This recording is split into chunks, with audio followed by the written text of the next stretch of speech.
I was surprised to learn that this particular state, which I'll talk about here in a minute, just banned air conditioning.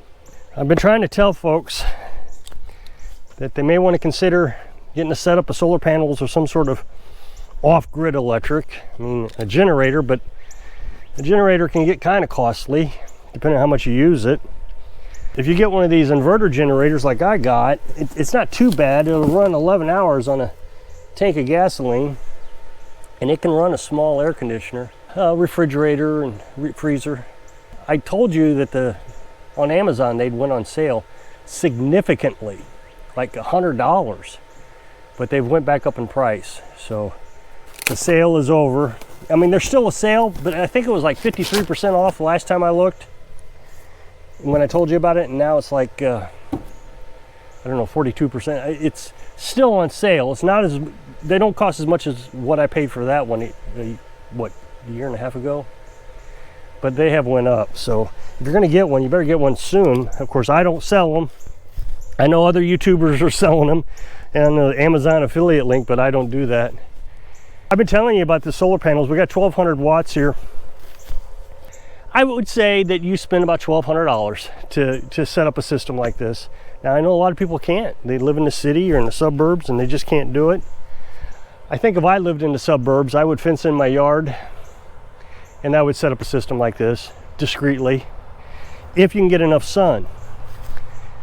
One of the things that I had a problem with at Mom's house, well, sort of. Her backyard would have worked, but where I was parked at, we were parked at her house with this truck camper for a month, and I was experimenting with the solar panels that I bought right before we came down here. And the houses were blocking all the sunlight. The sun comes up in the east, sets in the west, and they should be kind of pointing towards the south, if you can. In the wintertime, it's harder to get sunlight in the suburbs because the sun is further south, but in the summertime, you'd get more sunlight. But if you can find some alternative energy source, I think it's getting desperate recently. Prices are going up. Everybody's talking about the prices going up. Of course, I don't get affected by these things. Several times now, power has went out around us and I didn't know about it.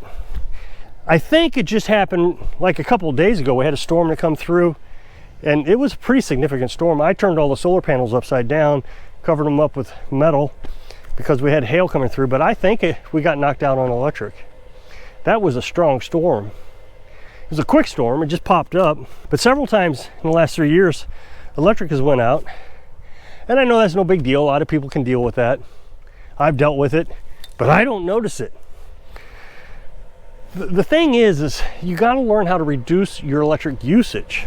And there are just some people that refuse to do that. When Carolyn's son came here, he needed air conditioning and he had a TV with an Xbox. We had to figure out how to do that. That's why I worked so diligently getting the solar panels up here where there's more sunlight. But look at this, all the clouds we got today. Fortunately, we had some sun.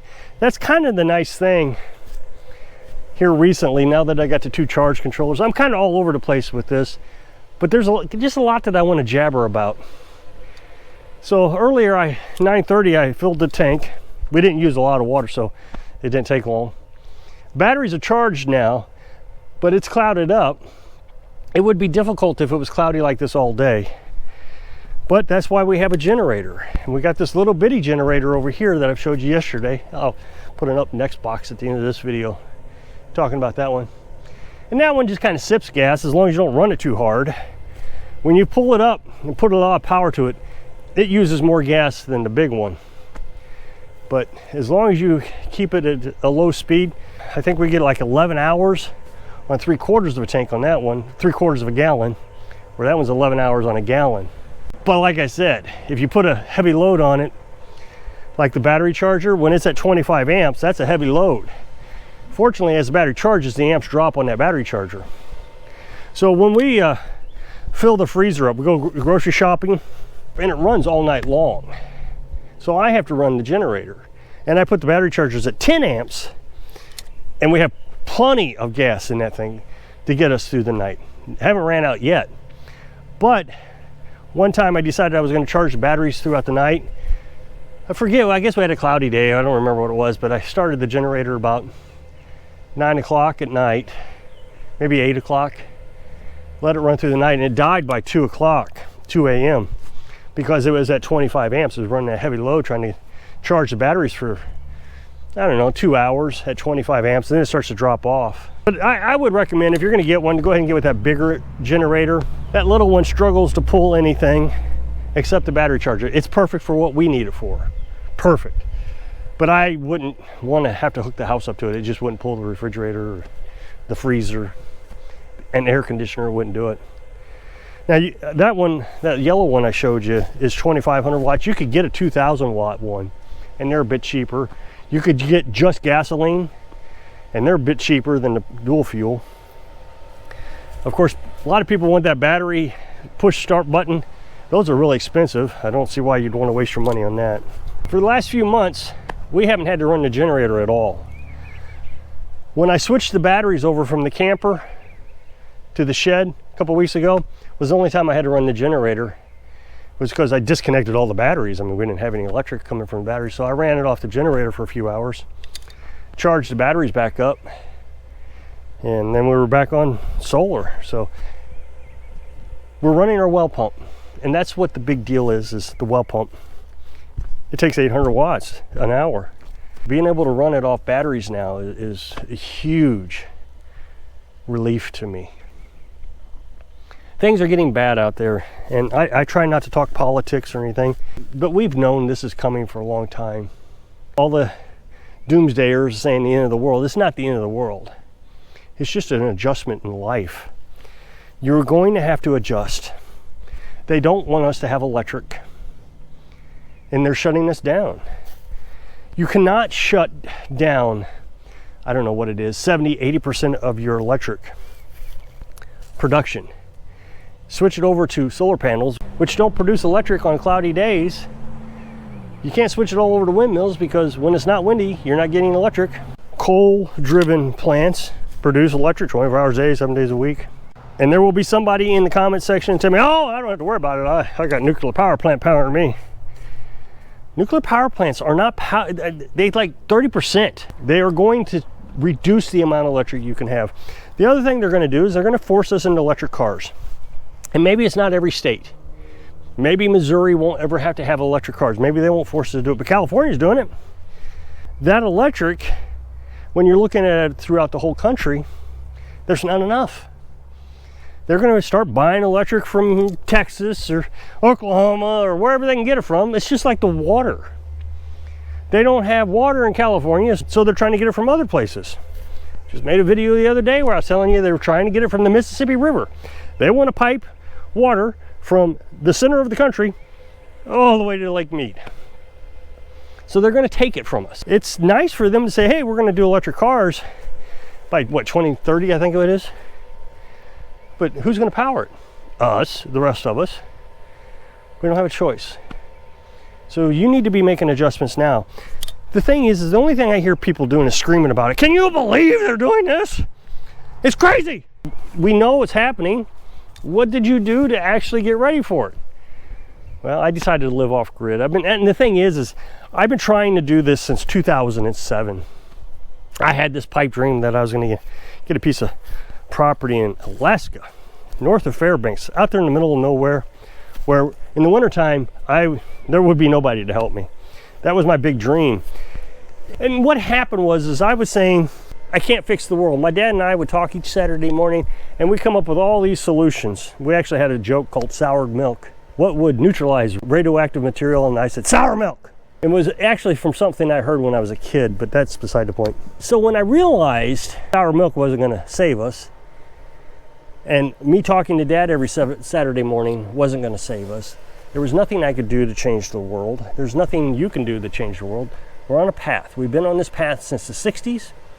They told us that they were going to do this. They wrote books about it, and here they are. They're doing it, and we're like, huh, what's going on? Well, what's going on is while the right was stocking up on firearms and ammunition because they thought it was going to be an actual war, the left was coming up behind us back and just stealing everything. They're taking it away from us. They don't want you on the planet. I said that on the video the other day. They are going to try to starve us out. They're going to try to block the sun. Government's already looking into it. Our government's looking into it. How to block the sun. They don't want us here. The elitists find us disgusting.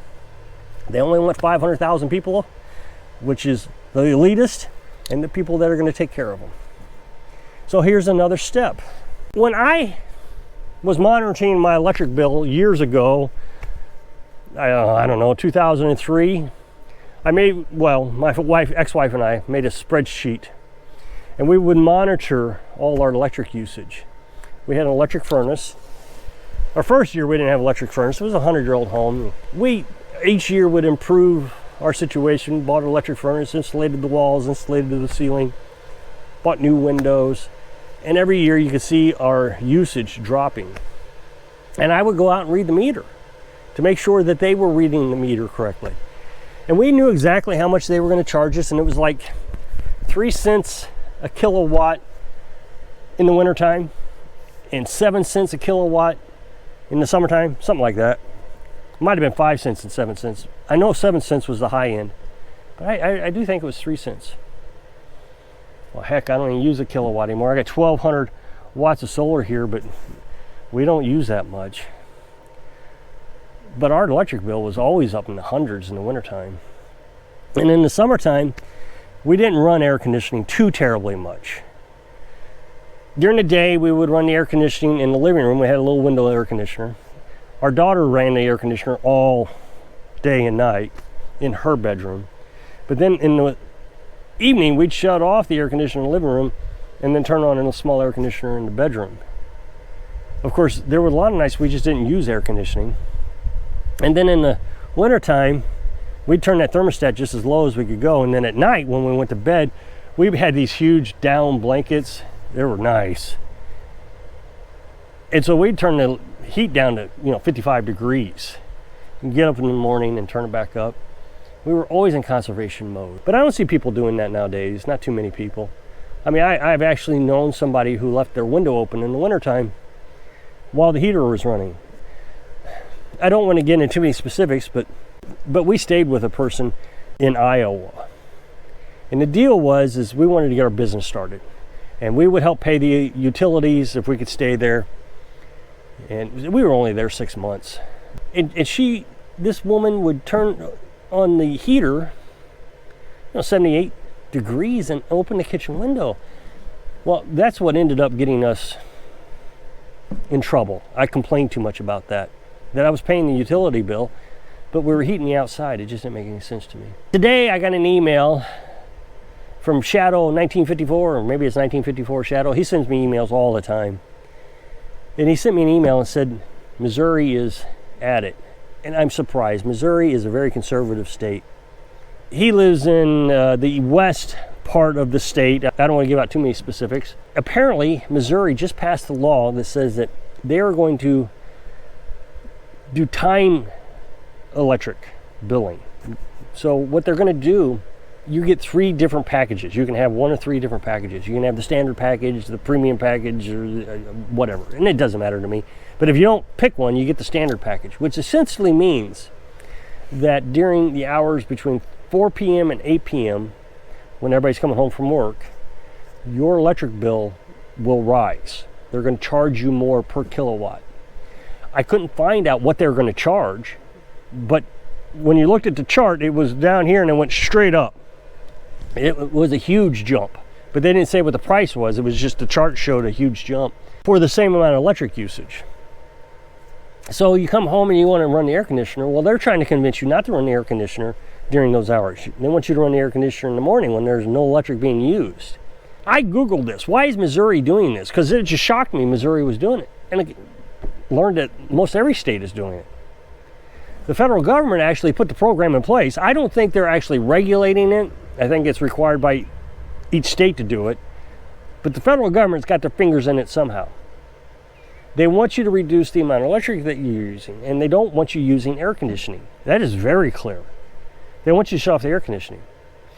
So only the elitist, once again, gets to use air conditioning, and the 500 million people who feed these people won't get any. They're already setting us up for it. So what I would suggest is stop relying on them. Stop being mad at them. That's what happened to me. I just stopped being mad. I'm going to move to Alaska. Ended up moving here, but that's beside the point. Just stop being mad at them. Stop being angry and do something. Get yourself some solar panels, get yourself a generator. Stop paying the stupid electric bill. Stop making those people rich and making yourself poor while they try to get more money out of you by telling you, oh, we're going to shut down the coal power plants. We're going to start using solar panels and you're going to have to pay for all that. Just stop being angry. I'm not angry anymore. I rarely get involved with politics. Yes, I vote. I do my civic duty. I do because I'm just disconnecting. And I think I do more damage to them doing it that way than if I just sat there and screamed like everybody else does.